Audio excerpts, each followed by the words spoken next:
Shalom Bapak Ibu, sahabat Galilea yang diberkati oleh Tuhan Yesus. Apa kabar di hari ini, Selasa 9 Januari 2024? Saya berharap, saya juga berdoa seluruh sahabat Galilea dimanapun berada dalam keadaan yang baik-baik saja. Amin. Mari kita siapkan diri sebelum kita beraktivitas di hari ini. Kita mau semakin bersemangat di dalam Tuhan, amin. Semakin giat di dalam membaca dan merenungkan firman Tuhan. Ya, di hari ini mari kita siapkan diri kita berdoa. Segala hormat kemuliaan hanya bagimu Bapa di dalam nama Tuhan Yesus. Dikuduskanlah namamu, datanglah kerajaanmu, jadilah kehendakmu di bumi seperti di surga. Kami bersyukur kami ada di hari ini, di hari Selasa 9 Januari 2024. Terima kasih Engkau yang terus menyertai kami sehingga kami ada sebagaimana kami berada di hari ini. Terima kasih untuk penyertaan, perlindungan Tuhan, penjagaan Tuhan di sepanjang malam dalam istirahat tidur kami. Dan hari ini sebelum kami beraktivitas, Engkau yang telah memberikan kami kekuatan, semangat untuk bekerja, untuk melakukan segala sesuatu di hari ini. Kami akan baca, dengar, dan renungkan firman-Mu. Urapi kami, buka hati pikiran kami. Urapi juga hamba-Mu yang tidak ada apa-apanya. Hari ini adalah hari yang diubahkan Tuhan menjadi hari-hari baik bagi kami.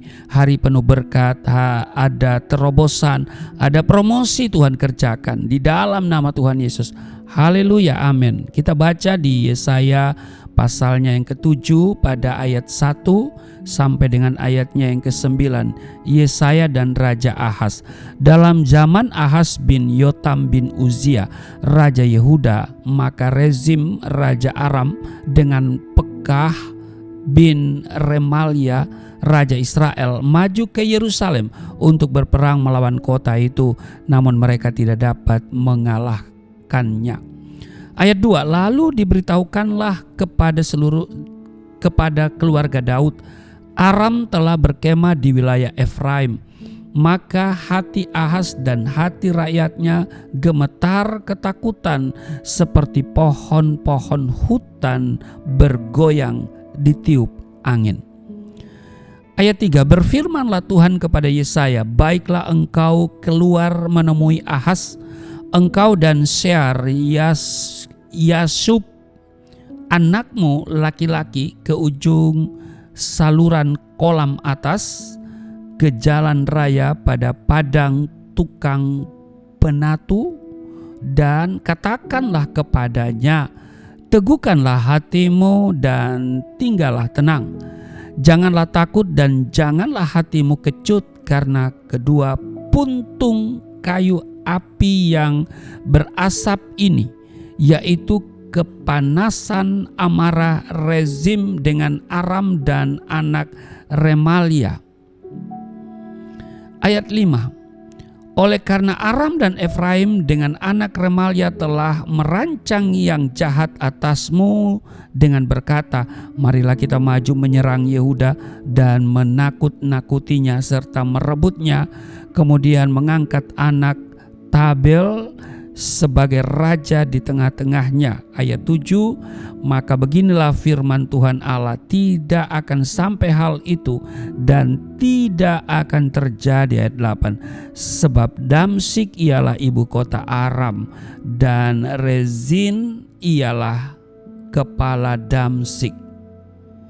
Dalam 65 tahun Efraim akan pecah, tidak menjadi bangsa lagi. Ayat 9, dan Samaria ialah ibu kota Efraim, dan anak Remalia ialah kepala Samaria.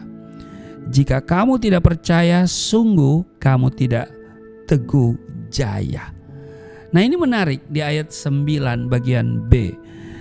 Jika kamu tidak percaya, sungguh kamu tidak teguh jaya. Nah, iya kan? Jadi kita harus percaya dan teguh jaya. Amin. Nah, Bapak Ibu, sahabat Galilea yang diberkati oleh Tuhan Yesus, masih banyak orang Kristen berpikir bahwa hidup seorang pengikut Kristus adalah hidup yang terbebas dari masalah. Namun dengar baik, Alkitab tidak pernah menjanjikan hal yang demikian. Semua manusia yang hidup di planet yang bernama bumi ini, atau di bawah kolong langit, di atas bumi ini, dan tidak satu pun yang terluput dari yang namanya masalah. Ayub pasal 7 ayat 1, bukankah manusia harus bergumul di bumi dan hari-harinya seperti hari-hari orang upahan? Dengan kata lain, semua orang pasti menghadapi dan mengalami yang namanya masalah. Namun perhatikan apa yang dikatakan oleh pemazmur. Kemalangan orang benar banyak, tetapi Tuhan melepaskan dia dari semuanya itu. Mazmur 34 ayatnya yang ke-20.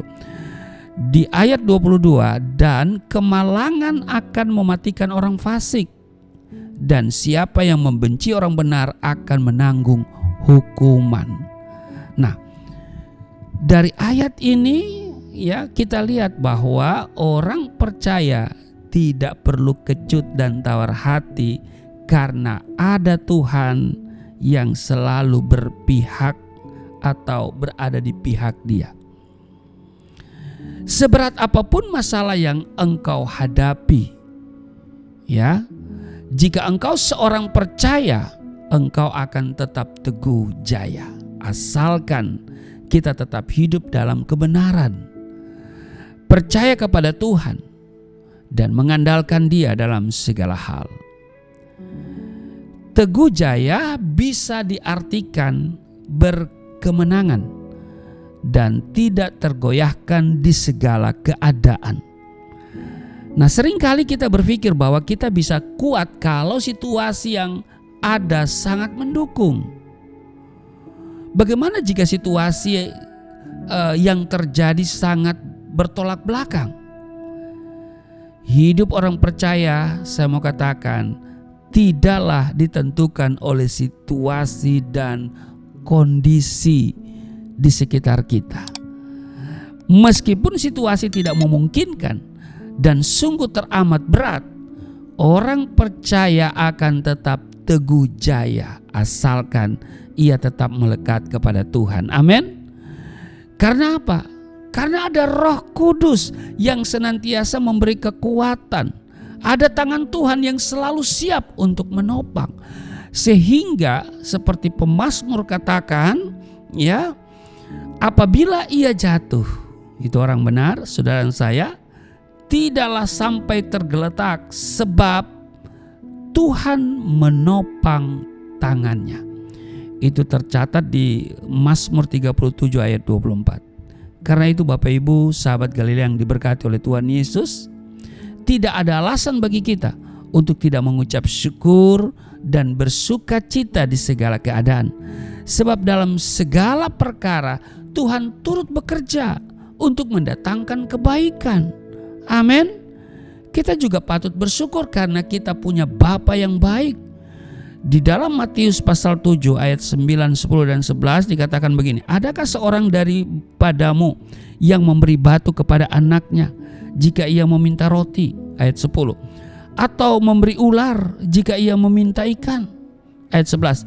Jadi jika kamu yang jahat tahu memberi pemberian yang baik kepada anak-anakmu, apalagi Bapamu yang di surga, ia akan memberikan yang baik kepada mereka yang meminta kepadanya. Itu tercatat di Matius pasal 7 ayat 9, 10 dan 11.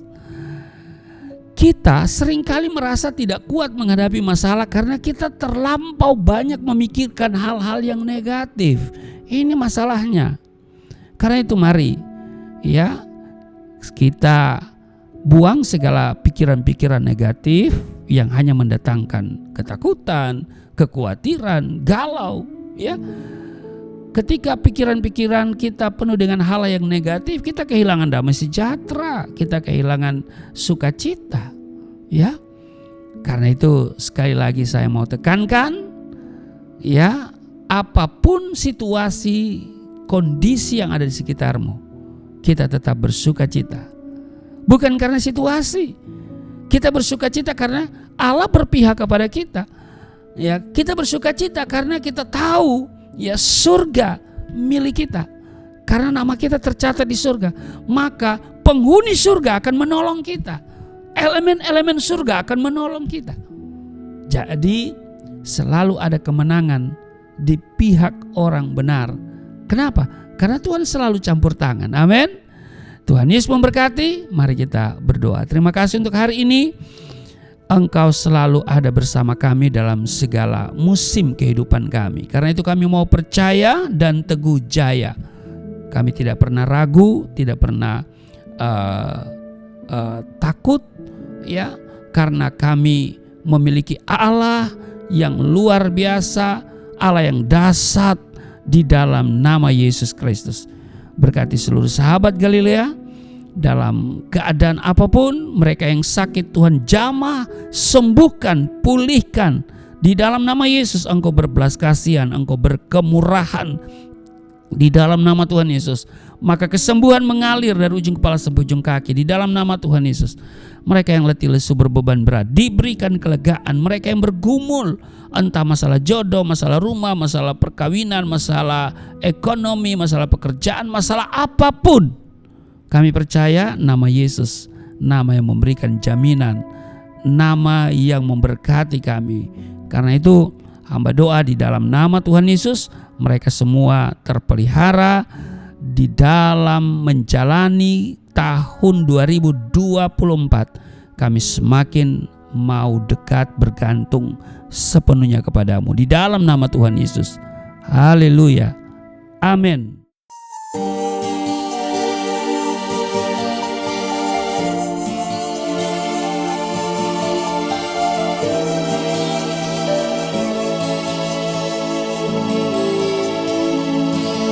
Bapa kami yang di surga, dimuliakanlah nama-Mu. Datanglah kerajaan, jadilah kehendak-Mu di bumi seperti di surga.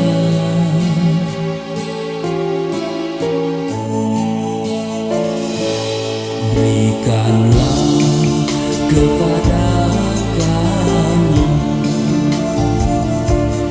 makanan yang secukupnya. Ampunilah dosa kami seperti kami mengampuni orang yang bersalah pada kami.